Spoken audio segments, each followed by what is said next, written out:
بسم اللہ الرحمن الرحیم۔ السلام علیکم۔ گھر والوں کو خبر ہی نہ ہوئی کہ علم الدین نے کیا فیصلہ کیا ہے۔ ان کے اندر کب سے طوفان انہیں بے چین کر رہا ہے اور اس کا منقطع انجام کیا ہوگا۔ ان کی زندگی میں جو بے ترتیبی آئی ہے اس کا سبب کیا ہے۔ ایک مرتبہ پھر خواب میں ایک بزرگ نے اشارہ کیا، علم الدین اٹھو، جلدی کرو، دیر کی تو کوئی اور بازی لے جائے گا۔ ارادہ تو کر ہی چکے تھے، دوسری بار خواب میں بزرگ کو دیکھا تو ارادہ اور بھی زیادہ مضبوط ہو گیا۔ آخری بار اپنے دوست شیدے سے ملنے کے لیے گئے، اس سے اپنی چھتری اور گھڑی یادگار کے طور پر دی۔ گھر آئے، رات گئے تک جاگتے رہے، نیند کیسے آتی؟ وہ تو زندگی کے سب سے بڑے مشن کی تکمیل کی بات سوچ رہے تھے، اس کے علاوہ اب کوئی دوسرا خیال پاس میں بھٹک نہ سکا۔ اگلی صبح گھر سے نکلے، گمٹی بازار کی طرف گئے اور آتما رام نامی کباڑی کی دکان پر پہنچے جہاں چھری اور چاقوؤں کا ڈھیر لگا ہوا تھا۔ وہاں سے انہوں نے اپنے مطلب کی چھری لے لی اور چل دیے۔ اب نغمہ پیش استار ہو گیا، روح بے قابو ہو گئی۔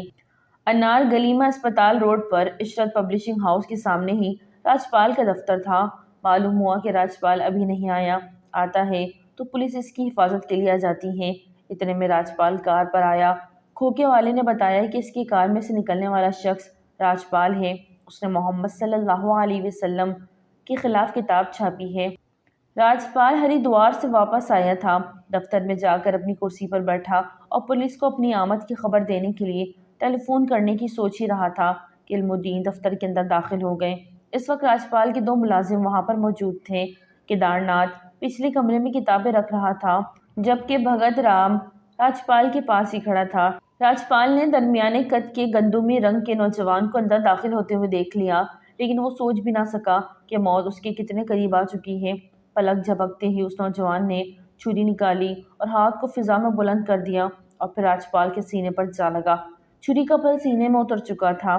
ایک ہی وار اتنا کارگر ثابت ہوا کہ راجپال کے منہ سے صرف ہائی کی آواز آئی اور وہ اوندھے منہ زمین پر جا گرا۔ ملعون کے قتل پر ہندوؤں کا وویلا۔ علم الدین الٹے قدموں باہر دوڑا۔ کیدار ناتھ اور بھگت رام نے باہر نکل کر شور مچا دیا، پکڑو پکڑو، مار گیا مار گیا مار گیا۔ راجپال کے قتل کی خبر آنن فانن شہر میں پھیل گئی۔ پوسٹ مارٹم ہوا تو کئی ہزار ہندو اسپتال پہنچ گئے اور آریہ سماج ہندو دھرم کے جے، ویدک دھرم کے جے کے نعرے سنائی دینے لگے۔ امرت دھارا کے معجد پنڈت ٹھاکردت شرما، رائے بہادر بدری داس اور پرمانند کا وفد ڈپٹی کمشنر سے ملا اور راجپال کی ارتھی کو ہندو محلے میں لے جانے کی درخواست کی، لیکن ڈپٹی کمشنر نہ مانا۔ کیسے مانتا؟ اس کی منشا کے عین مطابق حسب ضرورت ہندو مسلم اتحاد دھرم بھرم ہونے کی صورت پیدا ہو گئی تھی۔ وہ کسی کو اس حد کے آگے کیوں کر جانے دیتا؟ اگلا مرحلہ تصادم کا تھا جس سے امن قائم نہ رہتا، فرنگی کو اس سے نقصان ہوتا۔ چنانچہ جب لوگ زبردستی کرنے لگے اور ارتھی کا جلوس نکالنے پر تل گئے تو پولیس کو لاٹھی چارج کا حکم ملا۔ پنجاب پولیس امن قائم رکھنے کا بڑا تجربہ رکھتی تھی۔ پولیس نے لٹ برسائے اور وہ کٹھم لٹھا ہوئی کہ توبہ ہی بھلی۔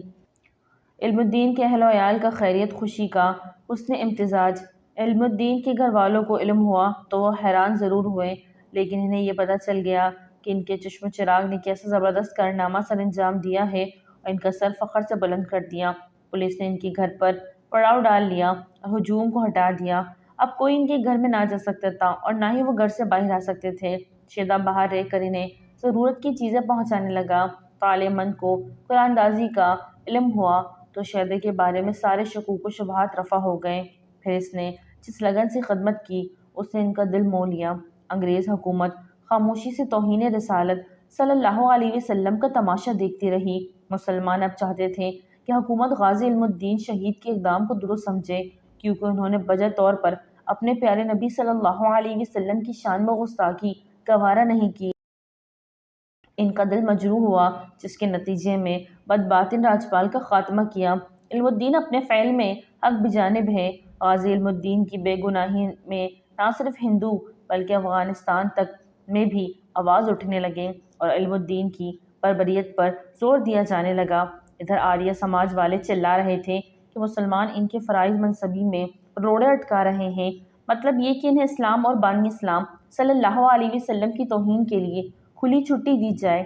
وہ دل آزارہ تقریر کرتے اور اشتعال انگیز کتابیں کھلم کھلا چھاپتے رہے۔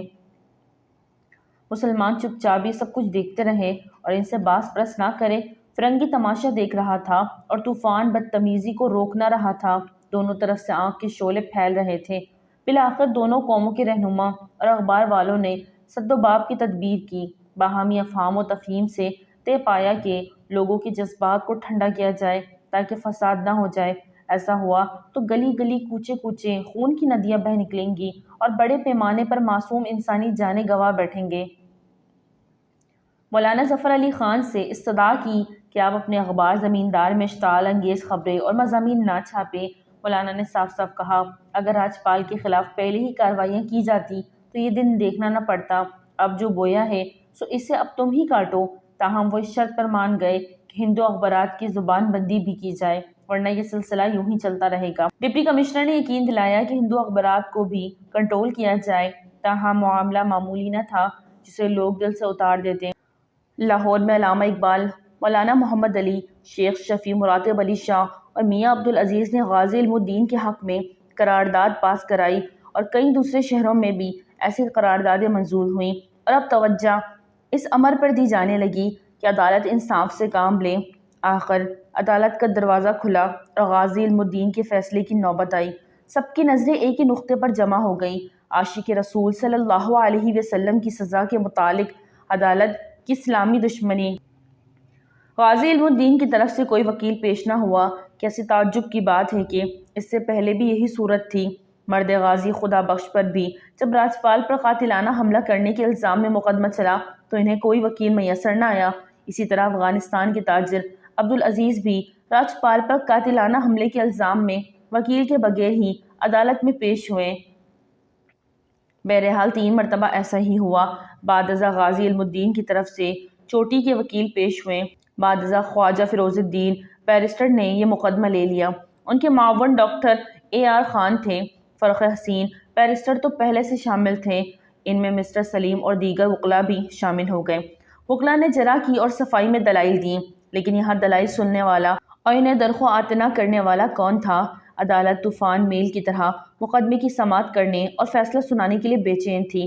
صفائی کی وکلاء کی کوئی بات مانی نہیں گئی اور 22 مئی کو سزائے موت سنا دی گئی۔ فرخ حسین بیرسٹر ممبئی گئے اور ہندوستان کے ذہین ترین نوجوان وکیل محمد علی جناح سے ملے تاکہ وہ ہائی کورٹ میں غازی علم الدین کی اپیل کی پیروی کریں۔ اس وقت ہائی کورٹ کی صورت یہ تھی کہ سرشاری لال چیف جسٹس تھے۔ جسٹس میاں شاہ الدین ہمایوں جو سرشاری لال سے سینئر تھے انتقال کر چکے تھے۔ میاں شاہ الدین کی موت کے باعث جونیئر سرشاری لال کو چیف جسٹس بننے کا موقع مل گیا، جس کی وجہ سے غازی علم الدین کے مقدمے میں عام عدالت سے لے کر ہائی کورٹ تک کوئی فرق نہ رہا۔ ایک ہی راگ الاپا جا رہا تھا کہ راجپال نے جو فتنہ کھڑا کیا ہے دنیا بھر کے مسلمانوں کی دل آزاری کی، وہ درست ہے۔ غازی علم الدین نے شاطم رسول صلی اللہ علیہ وسلم کو قتل کیا ہے، وہ لائے کے گردن زدنی ہیں۔ قائد اعظم محمد علی جناح کی طرف سے غازی علم الدین کا دفاع ہائی کورٹ میں سماعت ہوئی۔ قائد اعظم محمد علی جناح نے دفاع میں 2 نکات پیش کیے۔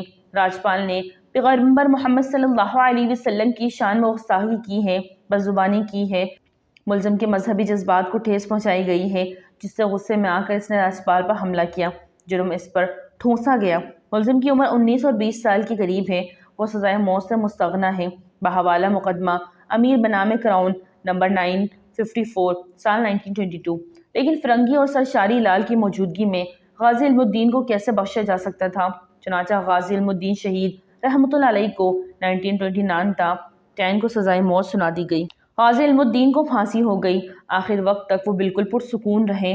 وہ رسول اللہ صلی اللہ علیہ وسلم کی عزت اور ناموس کی خاطر تخت دار پر چڑھ گئے۔ سید عطا اللہ شاہ بخاری رحمۃ اللہ علیہ نے ان کی پھانسی کے موقع پر فرمایا، علم الدین ہم سے بہت آگے نکل گیا۔ اللہ اکبر۔ غازی علم الدین شہید کی جیل کی کوٹری پر روشنی۔ کچھ عرصے بعد ختم نبوت صلی اللہ علیہ وسلم کی تحریک کے سلسلے میں قاضی احسان احمد صاحب شجاع آبادی گرفتار ہوئے اور اتفاق سے انہیں اسی کوٹری میں بند کیا گیا جس میں غازی علم الدین شہید رحمۃ اللہ علیہ رہ چکے تھے۔ جیل کے وارڈن نے انہیں کوٹری میں داخل کرتے ہوئے کہا کہ مولانا آپ بہت خوش قسمت ہیں۔ مولانا احسان رحمۃ اللہ علیہ نے حیران ہو کر جیل وارڈن کی طرف دیکھا اور پوچھا وہ کیسے؟ اس نے جواب دیا، یہ وہی بابرکت کوٹری ہے جس میں علم الدین کو رکھا گیا تھا۔ ایک رات میں نے اچانک کوٹری کو روشن ہوتے ہوئے دیکھا کوٹری ایک دم نور کا ٹکڑا بن گئی۔ میں سمجھا کہ شاید کوٹری میں آگ لگ گئی، دوڑ کر نزدیک آیا۔ کوٹری میں تو نور ہی نور پھیلا ہوا تھا اور اندر علم الدین مزے سے سو رہے تھے۔ میں ہکا بکا کھڑا رہا۔ کافی دیر گزرنے پر کوٹری سے روشنی ختم ہو گئی۔ میں نے علم الدین کو جگایا اور ان کو بتایا کہ میں نے کوٹری میں کیا دیکھا تھا۔ پھر میں نے ان سے بار بار پوچھا اس بارے میں، آپ مجھے بتائیں۔ آخر میری منت سماجت کرنے پر غازی علم الدین شہید رحمۃ اللہ علیہ نے مجھے بتایا، خواب میں نے نبی کریم صلی اللہ علیہ وسلم کو دیکھا۔ آپ صلی اللہ علیہ وسلم میرے پاس تشریف لائیں۔ آپ صلی اللہ علیہ وسلم فرما رہے تھے کہ علم الدین ڈٹ جاؤ، میں حوض کوثر پر تیرا انتظار کر رہا ہوں۔ اللہ اکبر، اللہ اکبر، اللہ اکبر۔ کتنے خوش قسمت تھے غازی علم الدین شہید رحمۃ اللہ علیہ۔ علامہ محمد اقبال، اسی ویکھٹے رہ گئے تے ترکھان دا منڈا بازی لے گیا۔ پیر سیال شریف صاحب کا غازی صاحب سے ملاقات کے دوران کا واقعہ۔ 12 اکتوبر 1929 کو صبح سویرے میاں نوالی ڈسٹرکٹ جیل میں آپ کو منتقل کیا گیا۔ وہاں کافی نامی گرامی لوگ ملاقات اور زیارت کے لیے حاضر رہے۔ سجادہ نشین سیال شریف بھی ملاقات کے لیے آئے۔ پیر صاحب غازی کی جمال الجلال سے اس قدر مرعوب ہوئے کہ کوئی خاص بات تو نہ کر سکے، البتہ سورۃ یوسف پڑھنے لگے۔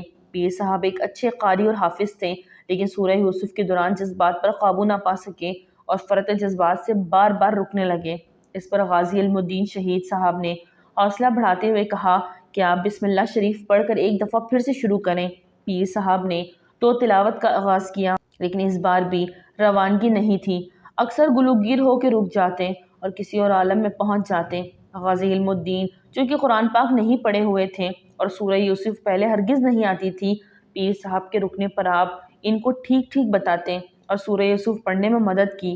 پیر صاحب ملاقات کر کے باہر آئے تو فرط حیرت و استعجاب سے بول نہیں پا رہے تھے، صرف اتنا ہی فرمایا، میں علم الدین کے لبادے میں کوئی اور ہستی پاتا ہوں۔ کون کہتا ہے کہ غازی علم الدین ان پڑھ اور جاہل ہے؟ ان کو علم لدنی حاصل ہے اور وہ کائنات کے اسرار و رموز سے بھی واقف ہیں۔ جیل میں غازی علم الدین شہید رحمۃ اللہ علیہ کی کرامتوں کا ظہور۔ 31 وارڈن جیل نوابدین کی بیان ہے کہ غازی علم الدین کو اکتوبر کو تختہ دار پر چڑھانا جانا تھا اور 30 اکتوبر کی ایک درمیان شب کو میں ان کے کمرے کا نگران تھا کہ جس دن یعنی 31 اکتوبر 1929 کو جب غازی علم الدین شہید کو پھانسی ہونا تھی، اس سے ایک روز پہلے حسب معمول غازی کی کوٹری کا پہرا دے رہا تھا۔ پیدل چلتے ہوئے میں کوٹری سے ذرا فاصلے پر عام قیدیوں کی بیرک کی طرف آ گیا۔ مڑ کر کیا دیکھتا ہوں کہ غازی کا کمرہ خوبصورت اور دلکش روشنیوں سے بھرا ہوا ہے۔ میں یہ سمجھا کہ شاید غازی علم الدین شہید اپنے کمرے کو آگ لگا لی ہے۔ اتنے میں کیا دیکھتا ہوں کہ نور کا ایک بادل ہے جو تیزی سے آسمانوں کی طرف چلا گیا۔ چنانچہ میں بھاگم بھاگ غازی کی کوٹری کی طرف بھاگا۔ اندر گیا تو کیا دیکھتا ہوں کہ پورا کمرہ بہترین اور مسحور کن خوشبوؤں سے معطر اور منور تھا۔ غازی حالت سجدہ میں زار و قطار رو رہے تھے۔ تھوڑی دیر بعد اٹھے تو میں نے ان کی قدم بوسی کی اور خود بھی بے اختیار رونا شروع کر دیا۔ پھر میں نے عرض کیا، غازی صاحب یہ کیا ماجرا ہے؟ غازی صاحب نے کوئی جواب نہ دیا۔ میں نے پھر عرض کی، آپ یہ اہم راز اپنے سینے میں لے کر نہ جائیے اور اس واقعے کی تفصیلات ضرور بتائیے۔ بہرحال غازی نے میرے بے حد اصرار پر فرمایا، عبداللہ تمہیں معلوم ہے کہ مجھے کل پھانسی ہو رہی ہے۔ میری دلجوئی اور حوصلہ افزائی کے لیے شافی محشر حضور صلی اللہ علیہ وسلم اپنے خاص صحابہ کرام کے ساتھ یہاں خود تشریف لائیں اور بڑی محبت اور شفقت فرمائیں۔ اس موقع پر علی نے مجھ سے پوچھا کہ تمہیں پھانسی کا خوف تو نہیں؟ میں نے عرض کیا، حضور بالکل نہیں۔ فرمایا، بیٹا اگر کوئی خوف ہے تو آؤ ہمارے ساتھ چلو۔ میں نے پھر عرض کیا، حضور نہیں، ایسی کوئی بات نہیں، میں تو بہت خوش اور مطمئن ہوں۔ پھر پیارے آقا حضرت محمد صلی اللہ علیہ وسلم نے میرے سر پر اپنا دست مبارک رکھ کے فرمایا، پھانسی کے وقت جیل حکام تم سے تمہاری آخری خواہش پوچھیں گے، تم کہنا میرے ہاتھ کھول دیں، میں پھانسی کا پھندا چوم کر خود اپنے گلے میں ڈالنا چاہتا ہوں تاکہ دنیا کو معلوم ہو جائے کہ مسلمان اپنے پیارے نبی صلی اللہ علیہ وسلم کی عزت و ناموس کے تحفظ کے لیے اپنی جان کا نذرانہ پیش کرنا سب سے بڑی سعادت سمجھتا ہے۔ دوسرا یہ کہ تم روزہ رکھ کر نہ آنا، میں تمام صحابہ کرام اور فرشتوں کے ہمراہ حوض کوثر پر تیرا استقبال کروں گا اور ہم سب روزہ اکٹھے افطار کریں گے۔ یہ ہے تحفظ ناموس رسالت صلی اللہ علیہ وسلم کا صلہ۔ صلی اللہ علیہ وسلم